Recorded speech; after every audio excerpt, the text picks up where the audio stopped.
Princess Margaret, a royal, a sometime rebel, and the runner-up. From the beginning, Margaret played second fiddle to Elizabeth. She once said to me, I never minded being the younger daughter, but I always minded the younger sister. But there was one place, 4,000 miles away, where Princess Margaret came first. The Caribbean island of Mustique. On Mustique, everyone treated her as if she was the most important person in the world. She was able to do things there that she couldn't possibly do at home. I think it did revolve around her. We always wanted her to enjoy herself. In this programme, Princess Margaret's lady-in-waiting and closest friend, Lady Anne Glenconnor, reveals what life was really like during their times together on the island. In the early days...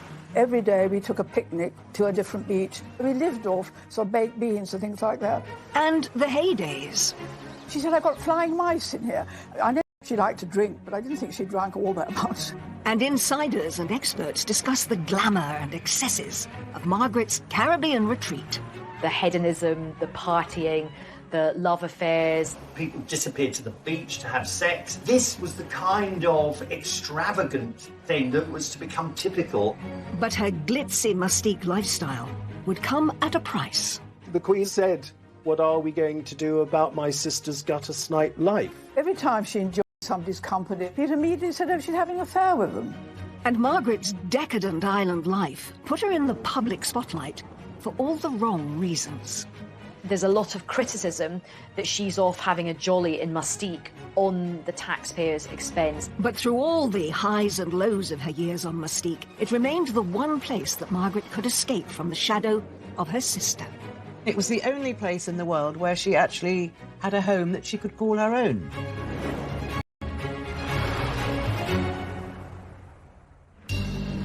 January 1976.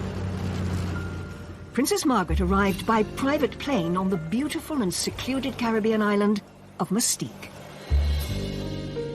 She was here to celebrate the 50th birthday of a close friend. But she was also escaping. Back home, Margaret's marriage to Tony Armstrong-Jones, or Lord Snowdon as he was also known, had broken down. He'd had numerous affairs, and Margaret needed to get away from London and from him. And Mustique was the perfect place. Tony became a serial adulterer. What started the rumours about your marriage? You know more about this than I do, I'm afraid. The media were already making money. Who were concerned. Her sister, Queen Elizabeth, had reached the end of her tether. The Queen had said to Prime Minister James Callaghan words to the effect of, what are we going to do about my sister's gutter snipe life?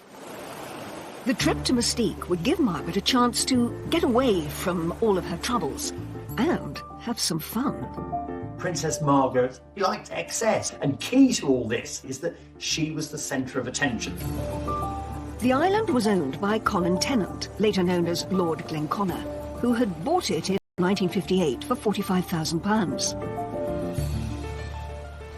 He'd always had this dream about having a proper island, I think. And Princess Margaret was so wonderful because she went along with Colin's dream. She encouraged it. Colin and Anne Glenconnor had always been part of Princess Margaret's social circle. Anne, his wife, was an extremely close friend of Princess Margaret, and she also became a lady-in-waiting. I've known her, really, ever since I was about 3. My family were always great friends of the royal families. Colin Tennant's 50th birthday was going to be a huge, excessive and glamorous party. He was an ace putting on parties, and he was really only happy when he was doing that. You could do whatever you liked. People disappeared to the beach to have sex, skinny dipping in the sea, and this was the kind of extravagant thing that was to become typical. He was like a ringmaster, really, in a circus, arranging everything and controlling everybody and don't do this and don't do that.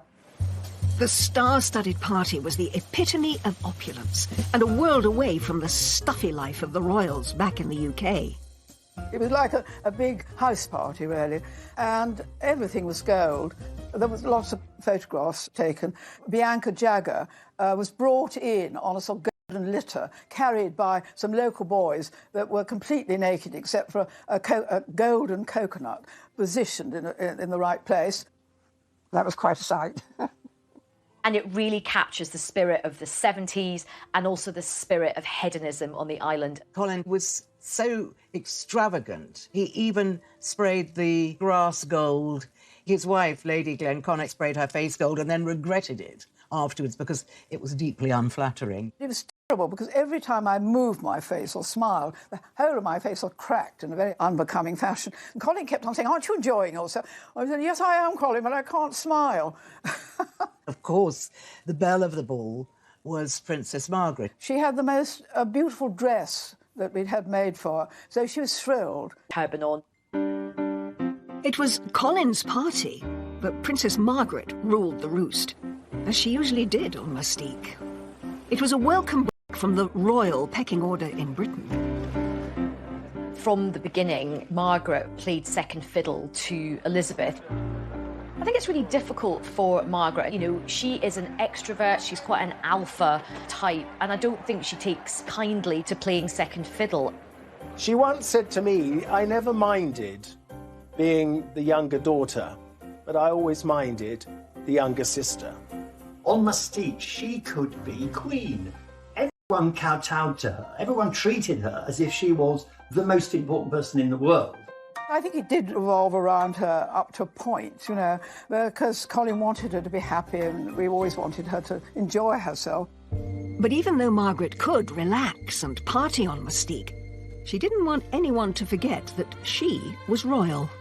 So people still had to curtsy and bow to her, even if they were in bikinis. And there were stories of waiters having to swim out to give her a cocktail. When she went swimming, because she was easily bored and insisted that people talk to her. One was deputed to swim with Princess Margaret. She had this beautifully coiffed hair, so she would swim very upright, doing a breaststroke, very, very slowly, looking ahead. And then I developed a sort of side stroke where I could keep up with her, doing a sort of doggy paddle with one hand. By the time of Colin Tennant's party, Mustique had become Margaret's very own pleasure kingdom, a centre of glamour and excess, and a refuge from her troubles back home. But when she first visited, back in the early 60s, life on the island was shockingly different.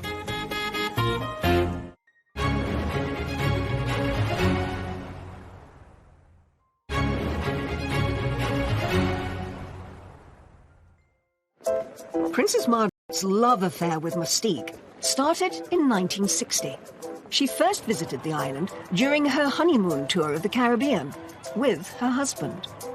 It is not only a delight, but a sort of miracle to arrive 5,000 miles from England and find oneself instantly and absolutely at home. In those days, the royals had these sumptuous honeymoons, always on board Britannia. She was very familiar with all those Caribbean islands and very at home with them. And the Caribbeans really liked her and kind of understood her. During the trip, Margaret's good friends, Colin and Anne Tennant, invited the couple to visit the island that they had just purchased. 2 square... And it had to anchor quite far out. Then suddenly I saw a little boat being lowered. And there we were on the beach, looking pretty sort of scruffy. And these immaculate-looking sailors got out of the boat with a letter from Princess Margaret saying, you know, we've arrived, we long to see you. Mustique, in the early days, was very different to the other Caribbean stops on the royal tour. When they visited, it was just in its natural state of scrubland. The island was incredibly basic, didn't have really many people there, didn't have running water or electricity. The whole place would have been completely overgrown. She would have been bitten alive by mosquitoes, but indeed the sand was still white and lovely and the sea was a turquoise blue. Every day we took a picnic to a different beach. We set up a little tent, like a sort of Boy Scout tent, and we spent the day there. And the food, I mean, you know, because the royal family always have the most delicious food and sort of tremendous chefs in their kitchens. And we had one very old lady who really couldn't cook at all. Or she just could open tins So we lived off sort of baked beans and things like that. But, you know, what was so lovely about Princess Margaret, people criticised her, say how difficult and spoilt she was. Well, she certainly wasn't spoilt when she first came to Mustique. During their brief stay, Colin and Anne took Princess Margaret and Tony on a tour of the island. There were no cars. We had a tractor and a trailer. And when Princess Margaret came, we strapped garden chairs onto the trailer. Over drinks that evening, Colin and Anne realised they hadn't got the couple a wedding present. Colin then turned to her and Tony and said, "Oh, ma'am, would you like something in a little box? Or would you like a piece of land?" And she said, "Oh, I think I'd love a piece of land." I think he was quite surprised when she turned around and said yes, because I think he thought it was so wild and it was so remote and it was so, you know, far away and difficult to get to that he didn't think she would sort of take him seriously and take him up on it. Princess Margaret fell in love with the tiny island of Mustique, but her husband didn't. Tony didn't greatly care for the Glenconners, so far as I understand it, and the land was given as a wedding present to Princess Margaret. It wasn't given as a joint wedding present. I mean, he wasn't interested at all. That was really the only time he ever went there. As Margaret left the little island that she'd fallen in love with, she had no idea when she'd be back. Margaret's marriage to Tony was going through a rocky patch. Rumours were rife of Tony's affairs, with men as well as women. And he was becoming less involved in Margaret's royal duties. It was said that their life together at Kensington Palace was a bit of a war zone. They had this very fiery relationship. They fight a lot. She was like a pressure cooker. She needed some kind of a safety valve. And it suddenly occurred to her that relief might come in the shape of Colin Tennant and Mustique. Margaret was thinking, I can get away from bloody Tony and all the girls he's sleeping with. Colin and Anne Tennant hadn't spoken to Princess Margaret about their gift of a plot of land on Mustique since her visit there in 1960. So when Margaret called about it, it came as a surprise. Obviously, this barren piece of scrum was of absolutely no use to her without a house. Rather cheekily, she said, "Does a house come with it?" When he and I were talking about this, and he actually said, "Well, I could hardly say no, could I?" He said, so I ended up paying for the house. Margaret was famously tight-fisted. If she could avoid paying for something, she would. And of course, she knew that Colin Tennant didn't mind at all. You know, Colin wasn't a poor man. He had the money, he could afford to do it. Towards the end of 1968, Princess Margaret flew out to Mustique to start making plans for her Caribbean home. Colin and I were very nervous about having to stay because, you know, I mean, she had been used to being, you know, living at Kensington Palace and Windsor and Sandringham and Balmoral, you know, and there she was going to stay. And at that time, our main house had burnt down and we were living in a sort of prefab. I mean, it was really, really simple. Quite a journey to get there. You had to fly to Barbados and then fly to St. Vincent and then had to take a boat. The sea is quite treacherous there, actually. It could be very choppy. The island was pretty wild still at this point. She just got stuck in. Roughing it on Mustique in those early days did mean just rigging up a sort of Heath Robinson contraption of a shower. She had to go outside, stand under a tree where we had a bucket. The bucket had holes in it. They filled up the bucket and she stood underneath. The water was like the water in Scotland. She probably recognised it from the Balmoral area.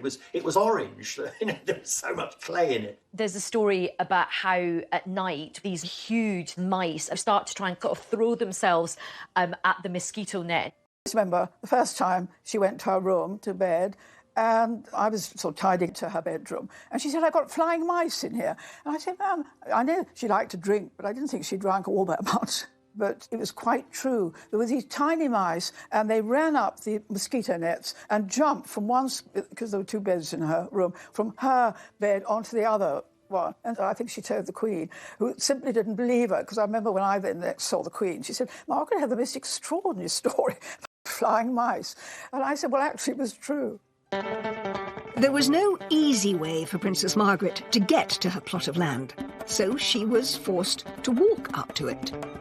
They had to trek along narrow paths where she might easily have got the royal legs scratched a bit. We dressed her in Colin's pyjamas, we tied string round her ankles and wrists, and out we went to find where we thought she'd like to build a house. So we had this wonderful picture of the Queen's sister in what presumably were oversized pyjamas, trekking over this very rough territory in very high temperatures.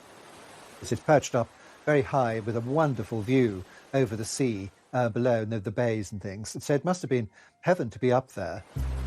When Margaret saw the land, it said she wasn't totally happy with the size of it. We suddenly saw her taking the pigs out and disappearing off into the jungle. And Colin said, what are you doing, ma'am? And she said, well, I think I need a bit more land. So Colin said, why? And she said, well, I've got to have gatehouses for my security. She was very keen to have Oliver Messel design the house, partly because she loved his designs. He was an eminent theatrical designer, and she'd seen his house on Barbados and loved it. It is extraordinary that as Princess Margaret demanded more and more, she demanded perfection when the house was being designed. I don't think it ever occurred to her to offer to pay for some of the work. As work on Margaret's house got underway, Colin Tennant picked up the bill for everything. And soon, the princess realised that her new house could be the perfect place to invite her gentleman friends. It was a very discreet spot if she wanted to bring any lovers there. I think it was more because she needed to feel better about herself. She'd been rejected effectively by Tony and she didn't like it. One of the most persistent of Mustique rumours was that Princess Margaret met and had a relationship with a guy called John Bindon. Margaret first met John Bindon when he was on holiday on the island. He is supposed to have shown his party trick to Princess Margaret. With his member.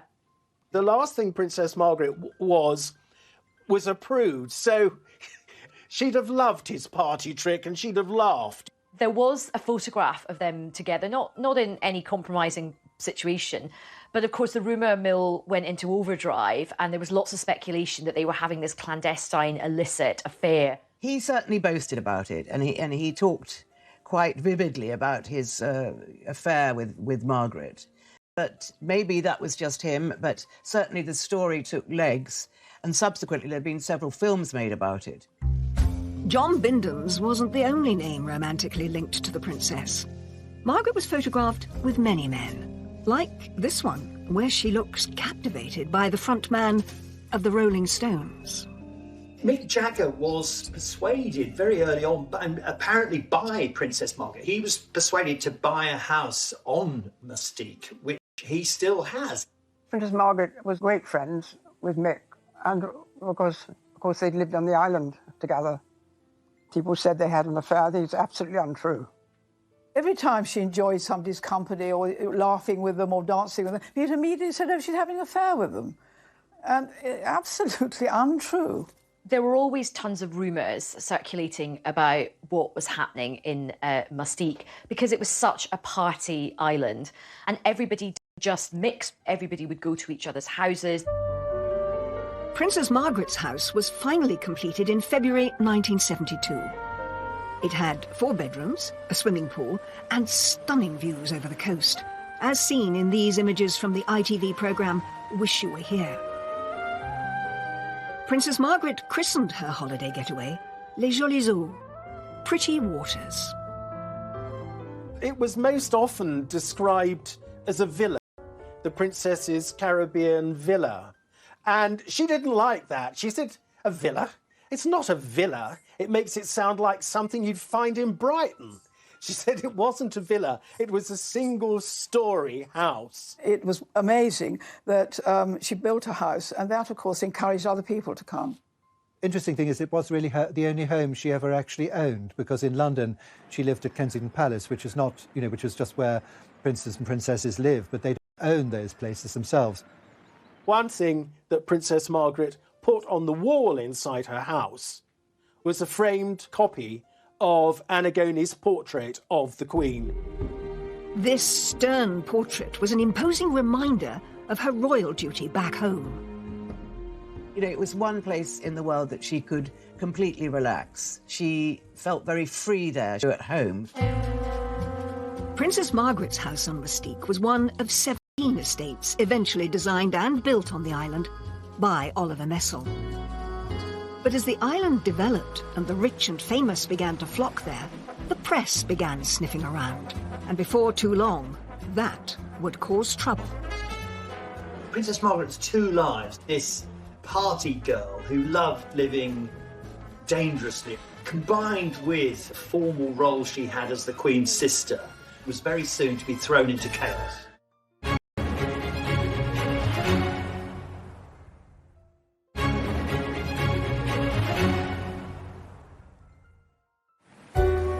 Mustique had become Princess Margaret's special hideaway, not just from her royal duties, but from her marriage too, which was now in serious trouble.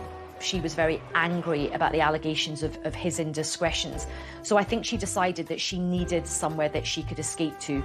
But it wasn't just Lord Snowdon who was doing affairs. The princess now was seeking solace of her own outside the relationship, and word had reached the palace. The Queen would have known about the rumours surrounding her sister. She would have got involved because we know the Queen has always worried enormously about the reputation of the royal family. But also we have to take the personal view. The Queen has always been very protective of her sister. And there was one relationship in particular that had been noticed. It began in 1973 when Princess Margaret met Roddy Llewellyn. Roddy Llewellyn was originally produced as a sort of spare man by Anne Glenconner at a house party in Glen. We were at Glen in Scotland, and it so happened that some young man dropped out, and we wanted to get the numbers straight. And I said to Colin, what are we to do? And so he said, well, I've got an aunt called Violet Wyndham. She was called Aunt Nose because she had a very big nose and knew everybody in London. So I rang her up and I said, by any chance, do you know anybody that might like to come up? And she said, well, actually, as it happens, there's a young man called Roddy Llewellyn. I think Princess Margaret knows his father. And it just was, you know, I suppose love at first sight. The princess herself was desperately unhappy. Meeting Roddy gave her back everything. They got on well. They used to sit in the drawing room playing cards together. And I remember going for a walk quite early on with Roddy, and he said, Princess Margaret's so beautiful. Didn't realise she was so beautiful, her eyes. And I just said to him, perhaps I shouldn't. I said, well, Roddy, you tell her, not me.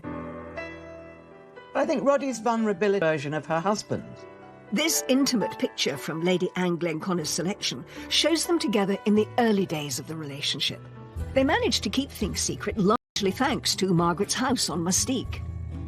It was the most wonderful place for her, you know, for them to be together. Well, I think the Mustique is a perfect place for anybody who's having a love affair. It's a perfect setting for that, because you've got the privacy, you've got the, you know, all the beautiful weather and the beaches. Mustique gave the couple privacy and protection far away from prying eyes. He was always finding shells or doing something in the garden, because, of course, he was a gardener. They were always sort of doing something together. Then, at some point in 1976, a press photographer arrived on the island. Colin Tennant had been a very jealous monitor of who could and who couldn't visit Mustique. But he had at some time then decided it was good for business to have upmarket groups visit the island. But in 1976, unknown to anybody on the island, one member of the group that had been allowed to visit was one of Rupert Murdoch's employees, an Australian journalist. And he seized the moment with his long-distance lens. The photograph was taken, it was sent back to London, so the relationship became public knowledge. The photo, published in the News of the World, stunned Britain. It's pretty evident that they are in an intimate relationship, and very, very close to each other. You can just tell that from the body language. But I think it was a pity it got out, you know. Prying into people's privacy. Well, that's what the press do, don't they? The photo of Roddy and Margaret gripped the nation, and the press went into a frenzy. Lord Snowdon, Princess Margaret's husband, was overseas at the time. I'm naturally desperately sad in every way. He was furious because he looked like he'd been cuckolded by a younger man, and that didn't appeal to his vanity. Lord Snowdon, is there any hope of a reconciliation? Thank you, Lady Smith. It gave him the opportunity, in a sense, to look slightly like the wronged husband, which, of course, was very far from the truth. It was the final straw, really, in the marriage, because the following month, in March of 1976, Princess Margaret and Lord Snowdon officially separated. Although Margaret had endured years of infidelity, the public and the press now turned against her. In a sense, it opened the floodgates to press criticism and general criticism. They would sell more newspapers if they wrote about a princess behaving badly. They were on the lookout ever after for princes and princesses who were behaving badly. This ushered in, I think, a greater level of press intrusion into the royal family. After the images of Roddy on Mustique emerged, talk turned to the possibility of the first royal divorce in 4 centuries. It was a bruising time for Princess Margaret. She had lost public support because I think people were quite horrified by the Roddy Llewellyn affair. So, you know, her rating with the public had fallen hugely. Once again, Margaret turned to her sanctuary, Mustique. Margaret's separation had put pressure on her relationship with her sister, who'd always hoped that the marriage could be saved. But in 1977, the Queen paid a visit to her sister on Mustique. The Queen was on a Silver Jubilee tour of the Caribbean. She still had the Royal Yacht Britannia, so they were able to pay Princess Margaret a visit.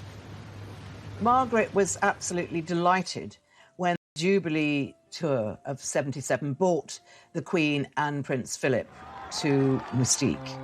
I mean, she'd been longing to show her sister her house. You know, Colin was so excited to have them there, of course. Well, we were all absolutely thrilled, I can't tell you. Colin nearly fainted with pleasure, but he thought he'd never get the Queen to come to Mustique, but it was tremendous. Anwar Hussain was one of the few photographers permitted to capture the extraordinary moment. The Queen visited her sister on the island. Queen was on Britannia, and I had a number of the PR. I rang him and I said, look, we want to come, and it's a historic moment. Queen has never been to Mustique, and they like these sort of pictures I did of Queen looking more natural. It would be Queen Elizabeth's first time on the island that had meant so much to her sister over the years. They had a little boat to bring them into a little jetty. See the way they arrived. They had made a special gown, and where they walked through it, and it was sort of very rustic, and the little kids, local kids came and joined, dressed as fairies, and I think it was quite a little personal touch. The locals were meticulously coached for the monarch's arrival. I taught them how to curtsy and taught the men how to bow. And I said, you know, when the Queen comes, you stand up. Well, when the Queen got off, they never moved. They sat absolutely on their seats. And I could see her so graciously going and looking and smiling. The Duke of Edinburgh, of course, being the Duke of Edinburgh, the minute he got off, he turned to Colin, actually quite rather dashed by that. During the Queen's visit to Mustique, the partying, the extravagance, the outrageousnly, that would have all been put on hold. Colin Tennant would have been on his best behaviour. She would have visited her sister, but it all would have been very, very low-key, no wild parties. The vehicle laid on for the Queen to travel the island was rather different to what she might have been used to back home. If you see the pictures, of her getting into a VW Combis instead of a Rolls-Royce, they all got into it, and I think it's quite different than the lifestyle in England. I'm very relaxed about it. Despite the very informal feel, the trip was a success. they got to Macaroni Beach, it was so wonderful that the Duke of Edinburgh swam from one side of the bay to the other, and the Queen jumped into the sea. I think the fact that the Queen went swimming in Mustique shows you how secluded Macaroni Bay was, particularly to think that, you know, the Queen was able to swim without prying eyes, and nice to know that the Queen got to do something just fun for her and wasn't always on duty. And I think what was nice was she had a lovely relaxing day. Just one or two people had lunch with her and Princess Margaret. Colin and I did, obviously. And she had and she went round the island, and she, I think really what she was so pleased about was that Princess Margaret was so happy. It had been a moment of lightness for Margaret and her sister during a difficult time. The year after the Queen's visit to Mustique, Margaret's divorce from Lord Snowdon was finalised. It was a significant moment in royal history. The Queen's reaction, of course, understandably, was one of concern, because she'd always wanted Princess Margaret and Tony to make the best of the marriage, to patch it up. She didn't want divorce within the family. If Margaret thought her divorce would draw a line under things, she was wrong. The public and press remained hostile, and soon they were baying for blood. Of course, at this point in British modern history, the country is going through a very, very difficult time. And there's a lot of industrial unrest, there's a lot of poverty, there are strikes, and there's a lot of criticism that she's off having a jolly in Mustique on the taxpayers' expense. I think there ought to be a cost-benefit analysis of the royal family expenditure on income. 2 MPs rounded on Margaret as a parasite royal, having a good time on the public purse. Dennis Canavan and Willie Hamilton were 2 of Princess Margaret's most vociferous critics in Parliament, and Willie Hamilton calling her a floozy. It is a paradise island, and it does have parties, and people don't go there to work, they go there to relax. So you could present it very much as her neglecting her duties. Over the next 10 years, Margaret's royal duties reduced significantly, and she was free to spend more time on the island. But the hedonistic party days were starting to take their toll.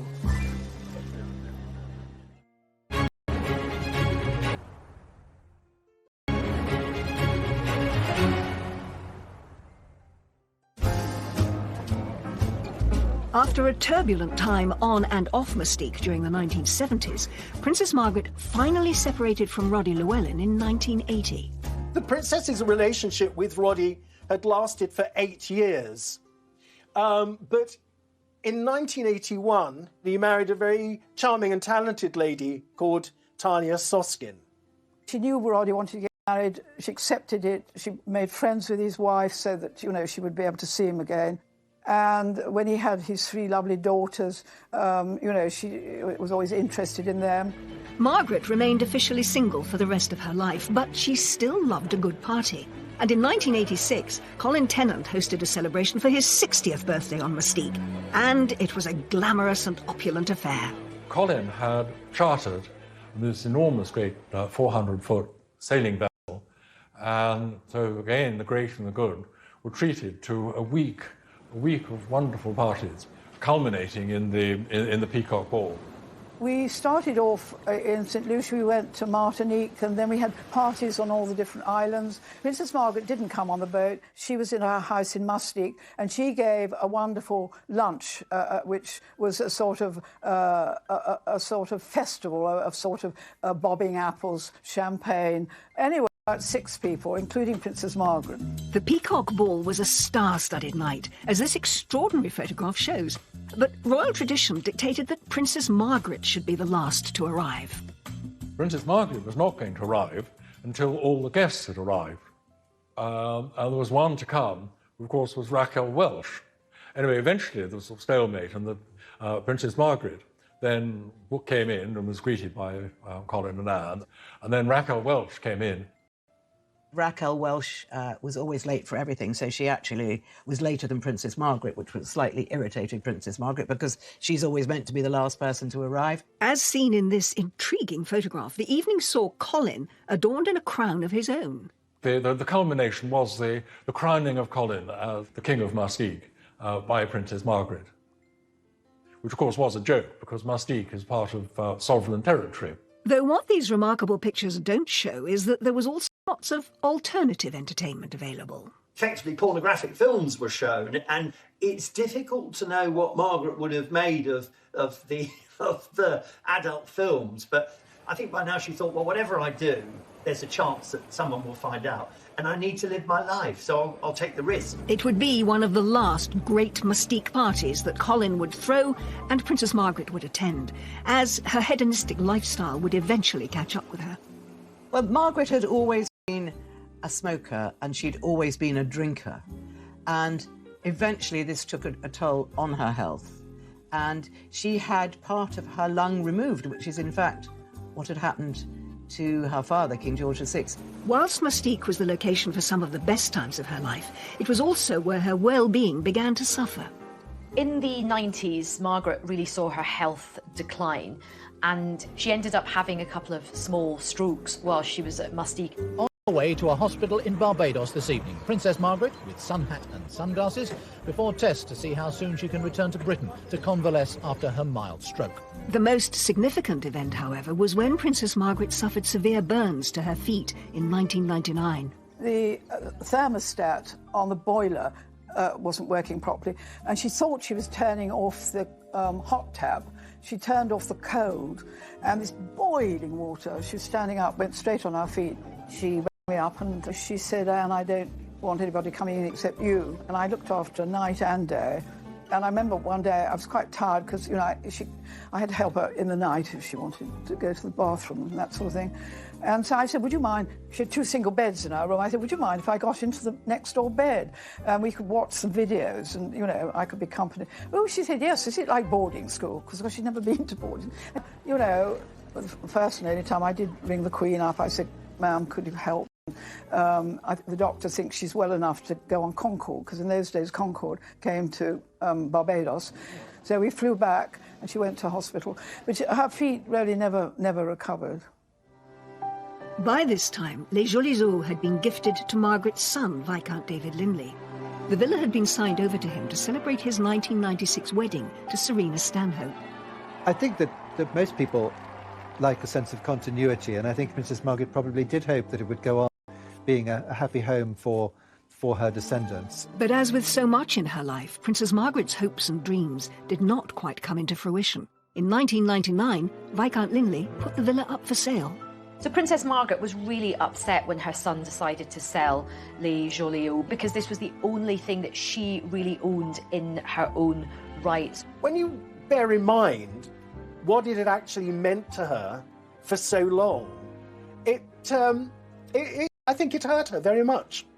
The villa was sold to new owners in the year 2000, and just 2 years later, Princess Margaret died.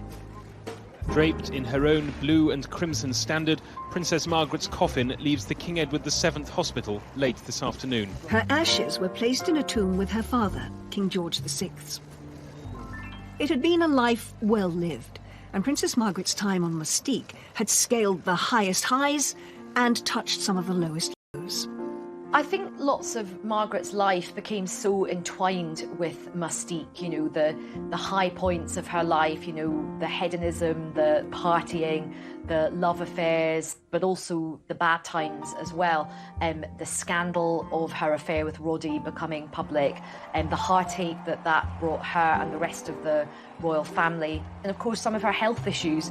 There's little doubt Princess Margaret's life on Mustique did much to change the perception of royalty in the 20th century. She opened up the family, not just to the reality of divorce, but then she also opened up the royal family to the kind of criticism that we saw with Prince Charles, that we saw with the Duchess of York and Prince Andrew.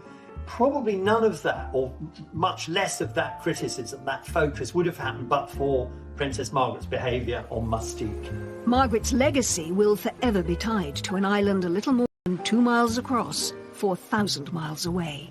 OK, Colin bought the island, Colin developed the island, it became this hedonistic paradise. But it was Princess Margaret that put it on the map. And it was the only place in the world where she actually had a home that she could call her own.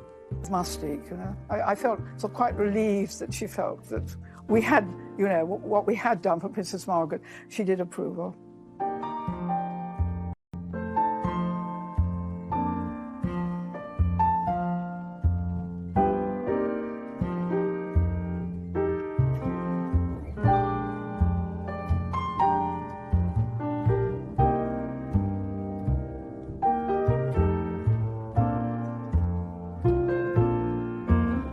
Anne, his wife, was an extremely close friend of Princess Margaret, and she also became a lady-in-waiting. I've known her, really, ever since I was about 3. My family were always great friends of the royal families.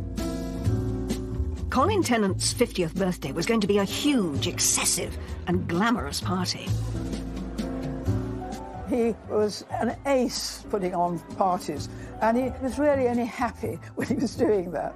You could do whatever you liked. People disappeared to the beach to have sex, skinny dipping in the sea, and this was the kind of extravagant thing that was to become typical. He was like a ringmaster, really, in a circus, arranging everything and controlling everybody and don't do this and do that. The star-studded party was the epitome of opulence and a world away from the stuffy life of the royals back in the UK. It was like a big house party, really, and everything was gold. There was lots of photographs taken. Bianca Jagger was brought in on a sort of golden litter, carried by some local boys that were completely naked except for a golden coconut positioned in the right place. That was quite a sight. And it really captures the spirit of the 70s and also the spirit of hedonism on the island. Colin was so extravagant. He even sprayed the grass gold. His wife, Lady Glenconnick, sprayed her face gold and then regretted it afterwards because it was deeply unflattering. It was terrible because every time I moved my face or smiled, the whole of my face was cracked in a very unbecoming fashion. And Colin kept on saying, "Aren't you enjoying yourself?" I said, "Yes, I am, Colin, but I can't smile." Of course, the belle of the ball was Princess Margaret. She had the most beautiful dress that we'd had made for her, so she was thrilled. Turban on. It was Colin's party, but Princess Margaret ruled the roost, as she usually did on Mustique. It was a welcome break from the royal pecking order in Britain. From the beginning, Margaret played second fiddle to Elizabeth. I think it's really difficult for Margaret. You know, she is an extrovert, she's quite an alpha type, and I don't think she takes kindly to playing second fiddle. She once said to me, "I never minded being the younger daughter, but I always minded the younger sister." On Mustique, she could be queen.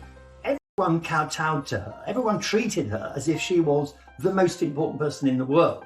I think it did revolve around her up to a point, you know, because Colin wanted her to be happy and we always wanted her to enjoy herself. But even though Margaret could relax and party on Mustique, she didn't want anyone to forget that she was royal.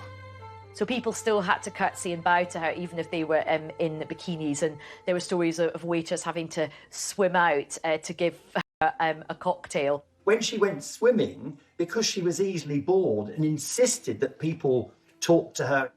One was deputed to swim with Princess Margaret.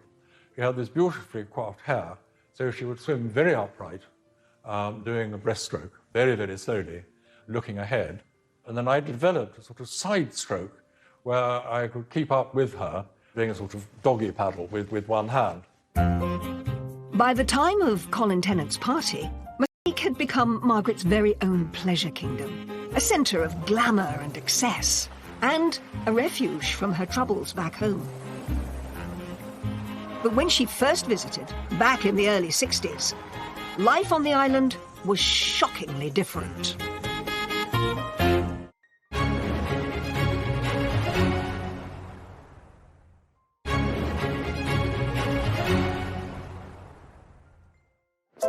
Princess Margaret's love affair with Mustique started in 1960. She first visited the island during her honeymoon tour of the Caribbean with her husband. It is not only a delight, but a sort of miracle to arrive 5,000 miles from England and find oneself instantly and absolutely at home. In those days, the royals had these sumptuous honeymoons, always on board Britannia. She was very familiar with all those Caribbean islands and very at home with them. And the Caribbeans really liked her and kind of understood her. During the trip, Margaret's good friends, Colin and Anne Tennant, invited the couple to visit the island that they had just purchased. 2 square... And it had to anchor quite far out.